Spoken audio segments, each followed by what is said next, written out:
নিন্দুকেরা বলছেন 2রা এপ্রিল 2025-কে এই পৃথিবীর মোস্ট শকিং ডে এই হিসাবে চিহ্নিত করা হোক। কেউ বা আবার বলছেন শুধু শকিং নয়, মোস্ট আনপ্রেডিক্টেবল এবং ডোনাল্ড ট্রাম্প ডে হিসাবেও চিহ্নিত করা যেতে পারে। ক্যামেরার সামনে মস্ত বড় একটা ফর্দ নিয়ে ডোনাল্ড ট্রাম্প গোটা বিশ্বকে কার্যত চমকে দিয়েছেন এবং প্রত্যেকটি দেশ ধরে ধরে ধরে ধরে সেই দেশের উপর রেসিপ্রোকাল ট্যারিফ কত শতাংশ করে আমেরিকা নেবে তা ঘোষণা করে দিয়েছেন। আনফর্চুনেটলি বলুন বা ফর্চুনেটলি বলুন, এশিয়ার মধ্যে যে দেশের তালিকা তিনি তৈরি করে ট্যারিফ ঘোষণা করেছেন সেখানে ভারতবর্ষের উপর উনি 26% ট্যারিফ লাগিয়েছেন, ঠিক যেখানে চায়নার উপরে 50%-এর বেশি, এমনকি ছোট্ট পুচকে দেশ বাংলাদেশের উপর 37% ট্যারিফ লাগিয়েছেন। দেখুন, বাংলাদেশের উপর 37% ট্যারিফ লাগানো মানে কার্যত বাংলাদেশের যে বস্ত্র শিল্প তার সম্পূর্ণ ধ্বংসের একটা পথ কিন্তু ডোনাল্ড ট্রাম্প করে দিলেন। কিন্তু এবার আমি এই ভিডিওতে গোটা পৃথিবীর উপর এর ইম্প্যাক্ট কি হতে পারে, কত শতাংশ ট্যারিফ কোন দেশের উপর লাগালেন এবং ভারতবর্ষের বাজারে এর ইম্প্যাক্ট কি হতে পারে সে নিয়ে কিছু গুরুত্বপূর্ণ কথাবার্তা বলবো। এবং এই ভিডিও শেষ অবধি দেখলে আপনারা বুঝতে পারবেন আসলে এই ট্যারিফের বিরুদ্ধে শক্তিশালী জোট গঠন করে যেভাবে ভারত, বাংলাদেশ কিংবা চায়না একসঙ্গে লড়তে পারত, আসলে মোহাম্মদ ইউনূসের একটা ভুল পলিসির জন্য সেই জায়গাটাও কিন্তু সম্পূর্ণভাবে নষ্ট হলো। যেখানে ইউরোপীয় ইউনিয়ন, ইউরোপের একাধিক দেশ ইতিমধ্যেই ডোনাল্ড ট্রাম্পের এই শক্তিশালী ট্যারিফের বিপক্ষে একটি জোট গঠন করে লড়াইয়ের ডাক দিয়ে দিয়েছে, ঠিক সেখানে এশিয়ার অবস্থাটা কিন্তু অত্যন্ত দুঃখজনক, সন্তোষজনক এবং উদ্বেগজনকও বটে। একটু আগে একটি প্রতিবেদন দেখছিলাম যেখানে জাপান, অস্ট্রেলিয়া, কানাডার মতো দেশ এর তীব্র প্রতিবাদ করতে শুরু করে দিয়েছে। কেউ বলছেন রং, কেউ বলছেন আনজাস্টিফাইড। মনে রাখবেন, এই জাপান কিন্তু সম্পূর্ণভাবে মানে 90% বিভিন্ন ইস্যুতে আমেরিকার উপর ডিপেন্ডেড এবং আমেরিকার সঙ্গী একটি দেশ। সাউথ কোরিয়া, যে সাউথ কোরিয়া আমেরিকার সঙ্গে দিনের পর দিন একাধিক চুক্তি করেছে, সেই সাউথ কোরিয়ার সামনে এসে কথা বলছে এবং তারা বলছে চায়নার সঙ্গে জোট গঠন করে এই ট্রেড ওয়ারের যুদ্ধে তারা নামতে চায়। এবার ট্রেড ওয়ার এমন একটা জায়গায় পৌঁছে যাচ্ছে যে যদি আমেরিকা 50% ট্যারিফ লাগায়, আমরাও লাগাতে পারি। আমেরিকার 50%-এর বদলে আমরা 50% লাগালাম, আমেরিকা 60% করে দিল।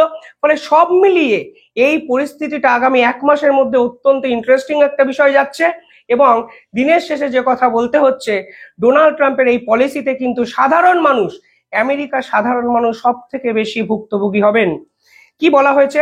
ডোনাল্ড ট্রাম্প বলেছেন, কালকে দেখলাম প্রেস কনফারেন্সে উনি বলেছেন, ভারতীয় সময় রাত 2টোর সময় উনি প্রেস কনফারেন্স করেছেন যে ভারত নাকি আমেরিকা প্রোডাক্টের উপর 52% ট্যারিফ নেয়, তাই আমরা 50% কমিয়ে 26% ট্যারিফ কিন্তু নিতে শুরু করব। এবার সমস্যাটা হলো বিভিন্ন ইকোনমিস্টরা বুঝতেই পারছেন না এই 52% ট্যারিফের গল্পটা আমেরিকা কোথা থেকে নিয়ে এলো। টুইটার কার্যত উত্তাল এই 52% ট্যারিফের দাবিতে। অনেকে বলছেন এটা সারপ্লাস প্লাস ডেপ, মানে এই যে ট্রেড ডেফিসিট, এই রকম একটা অদ্ভুত ক্যালকুলেশন করে আমেরিকা খুঁজে পেয়েছে 52% নাকি ট্যারিফ ভারত আমেরিকার বিভিন্ন দ্রব্যের উপর চাপায়। এই তথ্য যে সম্পূর্ণ ভুল তা বিষয়ে ভারতের একাধিক অফিসিয়ালও কিন্তু মুখ খুলেছেন। শুধু এই তথ্য নয়, তিনি চায়নাকে কেন্দ্র করে যে তথ্য দিয়েছেন, চাইনিজ সরকার বলছে এই রকম শতাংশের হিসাব ওনারা কোন ক্যালকুলেশনে করলেন এবং এর সারবত্তা কি, এর ভিত্তি কি, তা অনেকেই কিন্তু প্রশ্ন তুলেছেন। দেখুন, চায়নার উপরে বর্তমানে তিনি মানে অ্যাডিশনাল 34% ট্যারিফ ঘোষণা করে দিয়েছেন। ভারতের উপর 26%, চায়নার উপর 34%। আসলে গল্পটা আরো গভীরে গিয়ে ভাবতে হবে। কিছুদিন আগে চায়নার প্রোডাক্টের উপর উনি 20% ট্যারিফ অলরেডি ঘোষণা করে রেখে দিয়েছিলেন, আর কালকে ঘোষণা করলেন 34%। অর্থাৎ সব মিলিয়ে চায়নাকে 54% ট্যারিফ দিতে হবে আমেরিকার মার্কেটে ব্যবসা বাণিজ্য করার জন্য। ভাবলেই অবাক লাগছে এই ধরনের সিদ্ধান্ত আসলে ইকোনমিক্যাল একটা ক্রাইসিসের দিকে কিন্তু নিয়ে গেল আমেরিকার দিকে। তা মানে আমেরিকাকে তা অনেক বিশেষজ্ঞ কিন্তু ইতিমধ্যেই বলতে শুরু করে দিয়েছেন। ডোনাল্ড ট্রাম্পের পলিসি নিয়ে কথা হতেই পারে, মানে সমালোচনা হতে পারে, কিন্তু উনি যে পাক্কা বিজনেসম্যান, কালকে কিন্তু গোটা বিশ্বকে তিনি বুঝিয়ে দিয়েছেন। তিনি আমেরিকার গোল্ড কার্ড মার্কেটে নিয়ে এসেছিলেন, একাধিক ধনী ব্যবসায়ী সেই গোল্ড কার্ড কিনেছেন এবং আমেরিকা সরকারের দাবি একদিনে $5 মিলিয়ন গোল্ড কার্ড আমেরিকা কিন্তু বিক্রি করেছে। ভারতীয় টাকা কত শুনবেন? প্রায় 43 কোটি টাকা একদিনে আমেরিকা কিন্তু আয় করেছে। এখন ইকোনমিস্টরা বলছেন এই যে ট্রেড ওয়ার উনি শুরু করলেন, এই যে একের পর এক দেশকে তিনি রেসিপ্রোকাল ট্যারিফের আওতায় নিয়ে এলেন, তাতে আমেরিকার লাভ হবে নাকি $700 বিলিয়ন। মানে এটা আমেরিকা এক্সপেক্ট করছে যে আমেরিকার কোষাগার ফুলে ফেপে ঢোল হয়ে যাবে। কিন্তু আসলে গল্পটা কি? গল্পটা ধরুন, ভারত কোনো জিনিস আমেরিকার কোনো মানুষকে এর আগে 100 টাকায় বেচতো, এবার সেই টাকাটা গিয়ে দাঁড়াবে 126 টাকা। অর্থাৎ এই 126 টাকা তো ভারতীয়কে দিতে হবে না, এই 126 টাকা কিন্তু দিতে হবে আমেরিকান নাগরিকদের। তাহলে ক্ষতিটা কার হচ্ছে? ক্ষতিটা হচ্ছে আমেরিকার নাগরিকদের। যেখানে আয় বাড়বে না, ব্যয় কিন্তু লাফিয়ে লাফিয়ে লাফিয়ে লাফিয়ে বাড়বে। সেটা 1 বা 2% নয়।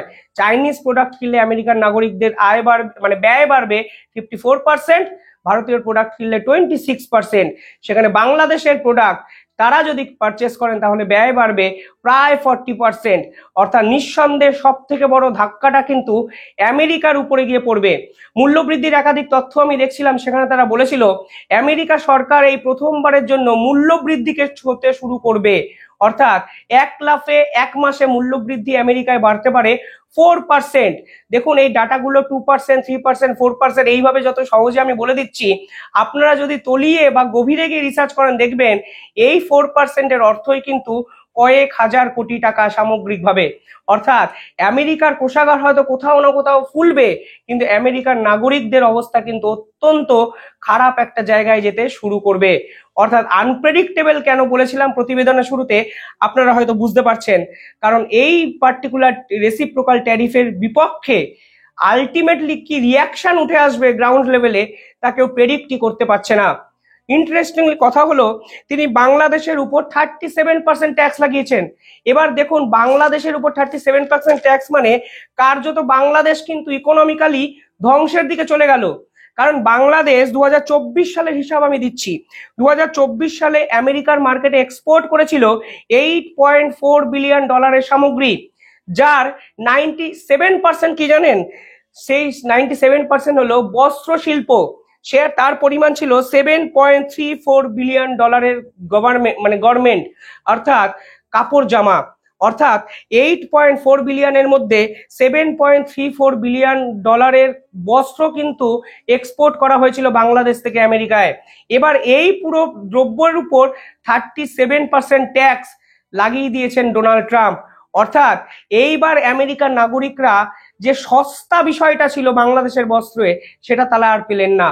অটোমেটিকলি তারা বাংলাদেশের বস্ত্র শিল্প কেনার যে প্রথম কারণটা ছিল যে বাংলাদেশের বস্ত্র শিল্প পৃথিবীর মার্কেটের তুলনায় সস্তা, সেই পুরো বিষয়টাই কিন্তু আর তাহলে থাকছে না। তারা কিন্তু অন্য জায়গায় শিফট করবেন। ডোনাল্ড ট্রাম্পের পলিসি অনুযায়ী আমেরিকান ফার্স্ট, অর্থাৎ বিশ্বের এই সকল জিনিসপত্র কেনা কমাও, শুধুমাত্র আমেরিকান প্রোডাক্টকে কেনো, আমেরিকান বস্ত্র শিল্প কেনো, আমেরিকার ফোন কেনো, আমেরিকার জিনিসপত্র কেনো, তাহলে সেখান থেকেও আয় বাড়বে আমেরিকার। অর্থাৎ বস্ত্র শিল্প, যে বস্ত্র শিল্প বাংলাদেশের জিডিপিকে নিয়ন্ত্রণ করে, যে বস্ত্র শিল্পের উপর বাংলাদেশ চলছে, সেই বস্ত্র শিল্প তো মোহাম্মদ ইউনূসের সময় সম্পূর্ণ শেষ হয়ে গেছে। 1000 কোটি টাকার অর্ডার ভারতবর্ষে চলে এসছে। এমনকি এবছর বস্ত্র শিল্পে আপনারা যদি ক্রিসমাস এবং নিউ ইয়ার দুটো ইভ দেখেন ওয়েস্টার্ন পলিটিক্সের, ওয়েস্টার্ন যে কান্ট্রির কালচারে, সেই দুটো উৎসবের বস্ত্র শিল্পের অর্ডার ভারতবর্ষ থেকে সাপ্লাই করা হয়েছে। বিদেশের একাধিক ব্র্যান্ড ভারতবর্ষের নয়ডার, তামিলনাড়ু বিভিন্ন জায়গায় টেক্সটাইল ইন্ডাস্ট্রিকে অর্ডার দিয়েছে। ফলে বাংলাদেশের বস্ত্র শিল্প এমনি ঢুকছে মোহাম্মদ ইউনূসের আমলে। কিছুদিন আগে বাংলাদেশের ব্যবসায়ী, অভিনেতা এক ব্যবসায়ী বস্ত্র শিল্পদের নিয়ে এরকম একটা স্টেটমেন্টও দিয়েছিলেন যে সরকার আমাদের দেখুক। আজকে ডোনাল্ড ট্রাম্প এই বস্ত্র শিল্পের উপরই কোট আনকোট 37% ট্যারিফ লাগালেন। অর্থাৎ এই 37% ট্যারিফ লাগানোর পর বাংলাদেশের বস্ত্র শিল্পের অবস্থা কিন্তু অত্যন্ত শোচনীয় জায়গায় যাচ্ছে এবং যাবে। ডোনাল্ড ট্রাম্প এই ক্যালকুলেশনটা কিভাবে করেছেন, এই বিষয়ে প্রশ্ন উঠতে পারে। দেখুন বিশ্বের আরেকটা দেশ আছে, আমি দেখছিলাম, সেই আইল্যান্ডের নাম হলো হেয়ার্ড অ্যান্ড ম্যাকডোনাল্ড আইল্যান্ড। তার অফিসিয়াল পপুলেশন হলো 0, সেখানে পেঙ্গুইন থাকে। সেই আইল্যান্ডের উপর 10% ট্যারিফ লাগিয়ে দিয়েছেন। অর্থাৎ এই যে ক্যালকুলেশন, এই ক্যালকুলেশনের বেস নিয়ে কিন্তু অনেক প্রশ্ন চিহ্ন উঠতেই পারে। আসলে উনি ট্যারিফটা বিভিন্ন ভাগে ভাগ করার চেষ্টা করেছেন। কি কি ভাগে ভাগ করার চেষ্টা করেছেন? তিনি প্রথমে বলেছিলেন যে মিনিমাম একটা ট্যারিফ সব দেশকেই কিন্তু দিতে হবে। অর্থাৎ আপনি যদি বাংলাদেশে ব্যবসা বাণিজ্য করতে চান তাহলে বেসিক ট্যারিফ 10%, এরপরে রেসিপ্রোকাল ট্যারিফ, যেগুলো তিনি দেশ ধরে ধরে ধরে ধরে করেছেন। আসল ইন্টারেস্টিং যে কথাটা হলো, অনেকে বলছেন এই যে ট্যারিফ যুদ্ধ শুরু হলো, এই যুদ্ধ ইন্ডিয়ার পক্ষে ভালো না খারাপ। দেখুন, একাধিক বিশেষজ্ঞ একাধিক কথাবার্তা বলছেন। আমার মনে হয়, আমি একটা রিপোর্ট আপনাদেরকে দেখাচ্ছি, ছোট্ট রিপোর্ট। সেখানে বলা হয়েছে এশিয়ার মধ্যে ভারতবর্ষ একমাত্র দেশ যাদের সঙ্গে আমেরিকার একটা হিউজ ইম্পোর্ট এক্সপোর্ট হয়, এবং ইন্ডিয়ার উপর সবচেয়ে কম ট্যারিফ লাগিয়েছেন ডোনাল্ড ট্রাম্প। যেখানে তাইওয়ান, যেখানে বাংলাদেশ, যেখানে চায়নার মতো একটা দেশের উপর বিপুল পরিমাণে ট্যারিফ ডোনাল্ড ট্রাম্প লাগিয়েছে, সেখানে ইন্ডিয়ার উপর সোকল্ড কোট আনকোট সস্তা ট্যারিফ লাগানোতে ভারতের কাছেও কিন্তু একটা অপরচুনিটি হতে পারে।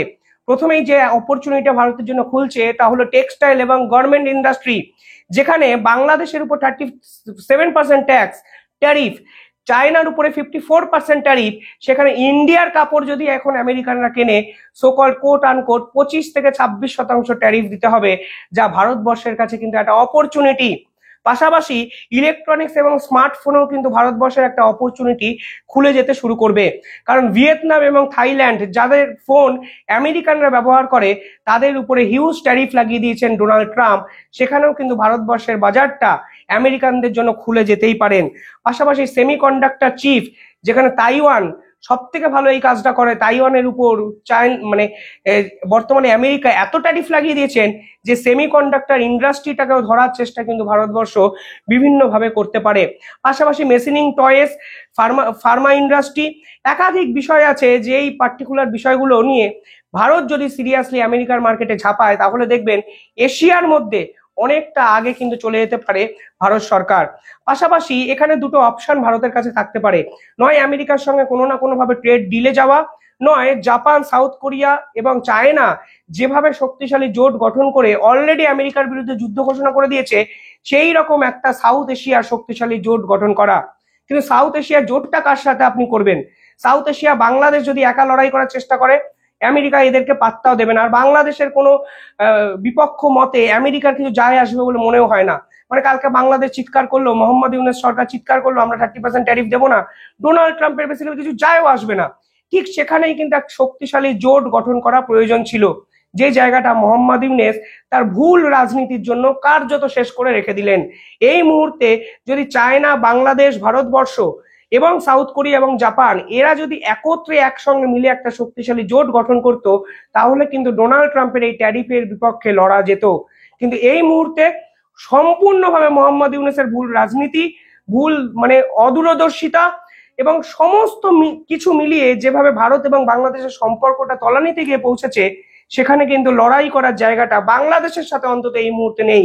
ভারত একা লড়াই করবে কি করবে না পরের প্রশ্ন, কিন্তু তলিয়ে যদি ভাবেন তাহলে দেখবেন এই রেসিপ্রোকাল ট্যারিফে ভারতই কিন্তু কোথাও কোথাও গিয়ে দক্ষিণ এশিয়ায়, সামগ্রিক এশিয়ায় অ্যাডভান্টেজ পজিশনে আছে। আপনারা কিভাবে দেখছেন এই ট্যারিফ ওয়ার? আপনারা কমেন্টে জানাবেন, এবং এই মুহূর্তে ভারতের কি করা উচিত তাও কিন্তু জানাবেন। ধন্যবাদ।